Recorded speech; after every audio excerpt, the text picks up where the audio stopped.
The U.S. in the early 1970s was awash in serial murder.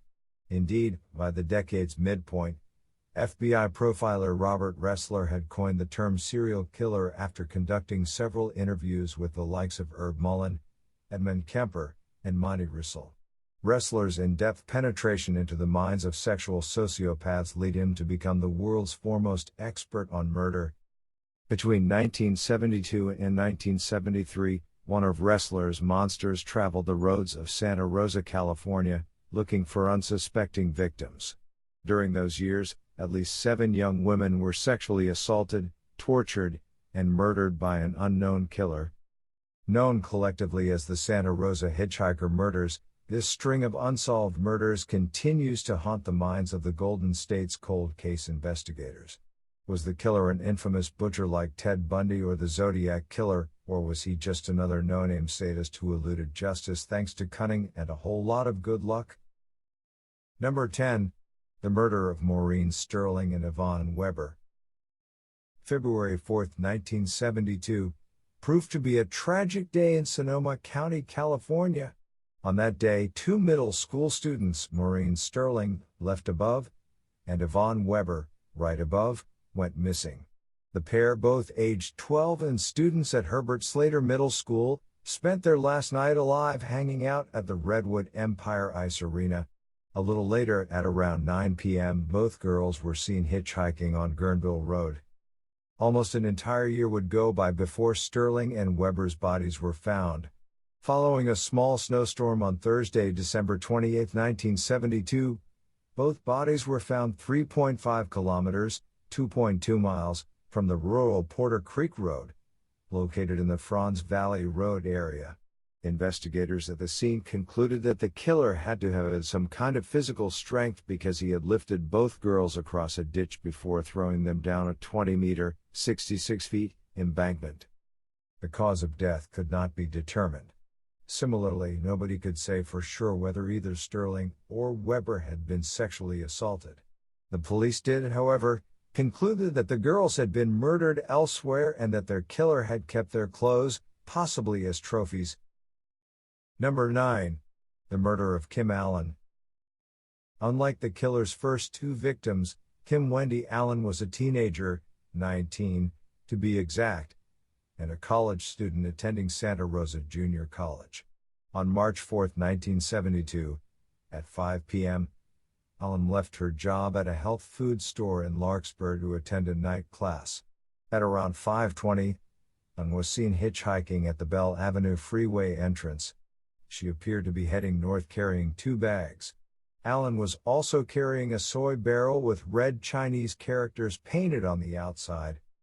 On Sunday, March 5, 2 high school students, 17-year-olds John Bly and Scott Bunting, found Allen's nude body in a creek bed near Santa Rosa. Following an autopsy performed by Sonoma County Coroner Andrew Johnson, it was concluded that Allen's killer had tortured her and killed her by slowly strangling her with a cord or wire. It was also proven that Allen's killer had bound her wrists and ankles prior to her death. All told, it had taken 30 minutes for Allen to expire. Number 8. The first suspect. Given that some eyewitnesses told police that Allen had gotten into a car containing 2 men, Sonoma County officials quickly brought both of those men in for questioning. To the chagrin of homicide detectives, both suspects passed their polygraph examinations. Almost 4 years later, investigators caught a break when Frederick Manali died in a car accident on Highway 12 in August 1976. At the time of Allen's murder, Manali, a former member of the U.S. Army and a native of Illinois, had been a creative writing professor at Santa Rosa Junior College. Following Manali's death, police discovered several sadomasochistic drawings that Manali had made featuring Allen, a former student. According to Robert Graysmith in his book Zodiac Unmasked, Manali's belongings had included pictures of himself as Frida, a lock of hair in his wallet, and letters outlining his interests in sex slavery and large-breasted women. Beyond this highly circumstantial evidence, there was nothing to tie Manali to any of the murders in Santa Rosa. Number 7. The murder of Lori Lee Kursa.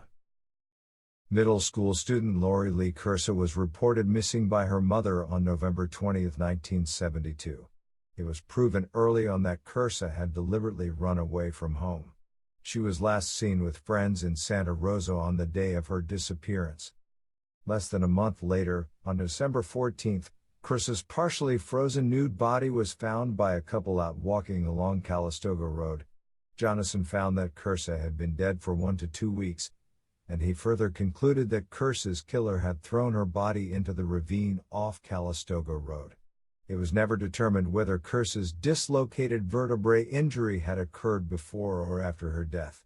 Kursa's body showed no signs of sexual assault. Eyewitnesses who claimed to have seen Kursa in Santa Rosa told investigators that she had been thrown into a van on Parkhurst Drive by 2 unidentified men. Reports also stated that the van was noticeably damaged on one side and that the driver was a white male with an afro-like hairstyle. Number 6. The murder of Carolyn Davis. 14-year-old Carolyn Davis, a resident of Shasta County, California, ran away after being dropped off at the post office in Garberville by her grandmother. She was last seen alive on July 15, 1973.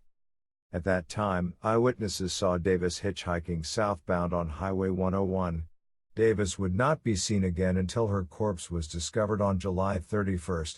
Like all of the others, she had been unceremoniously dumped into a ravine. Shockingly, Davis's corpse was left almost at the exact same place where the bodies of Maureen Sterling and Yvonne Weber had been found. Davis's cause of death proved to be unusual, for she had died of a strychnine overdose approximately 10 to 14 days before her body's discovery. It could not be conclusively proven whether or not Davis had been raped. Number 5. The murder of Theresa Walsh. One of the killer's oldest victims, Theresa Walsh, died at the age of 23. She was last seen alive on December 22, 1973, at Zuma Beach in the tiny resort town of Malibu, California. Friends told homicide detectives that Walsh planned on hitchhiking back to Garberville, a full 740 kilometers, 460 miles, north of Malibu.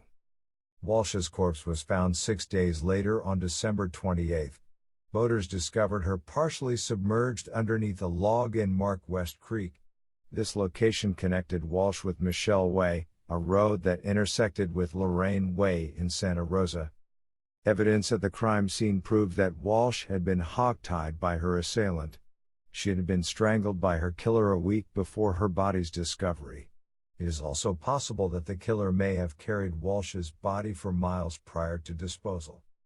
The Sonoma County Sheriff's Office and their secret witness program raised a $9,500 reward for any information regarding Walsh's death.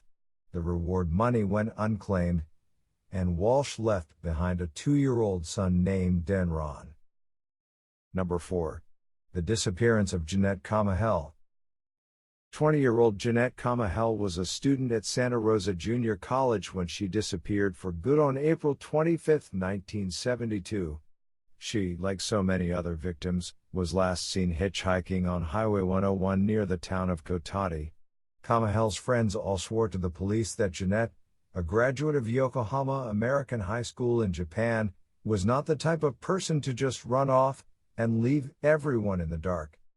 Police learned from Jeannette's roommate Nora Morales that Jeannette often hitchhiked 16 kilometers, 10 miles, from her home in Kotati to her classes at Santa Rosa Junior College.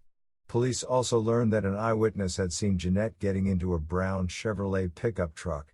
The truck was described as a 1950s model with a wooden homemade camper in the back.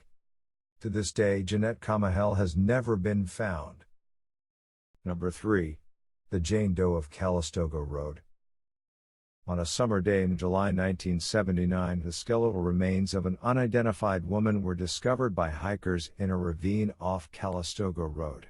7 years before, and about 91 meters, 300 feet, away had been the spot where the body of Lori Lee Kursa had been found. This unidentified victim had been hogtied, with the killer's rope looped around the woman's throat. Detective Rick Oliver told the local media that the crime scene reminded him of the Walsh slaying, and he also noted that Jane Doe's killer had removed all of her clothing. This victim has yet to be identified. Initially, Jane Doe was suspected of being the remains of Jeannette Kamahele, but DNA tests in 2009 ruled that out. Number 2. The murder of Kerry Ann Graham and Francine Marie Trimble. 15-year-old Kerry Graham, left above, and 14-year-old Francine Trimble, right above, both of Forestville, California, went missing sometime in December 1978. On their last day alive, the girls had gone to Coddingtown Mall in Santa Rosa in order to buy Christmas gifts for their friends and family.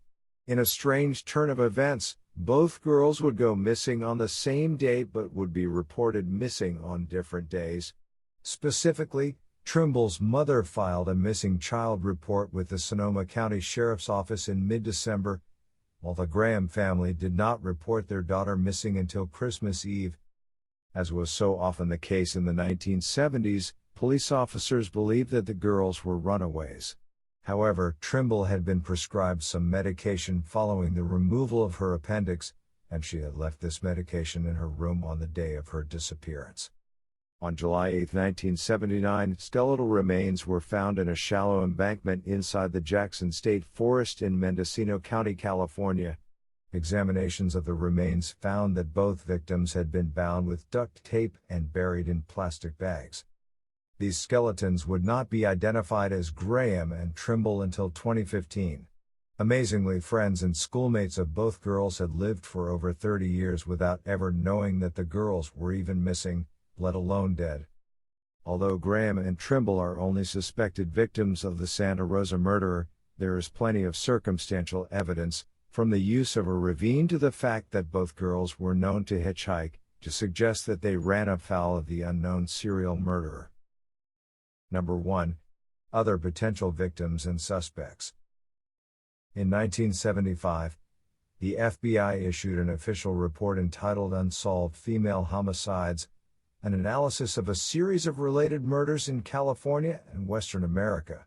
The report asserted that 14 unsolved homicides between 1972 and 1974 had been committed by one killer.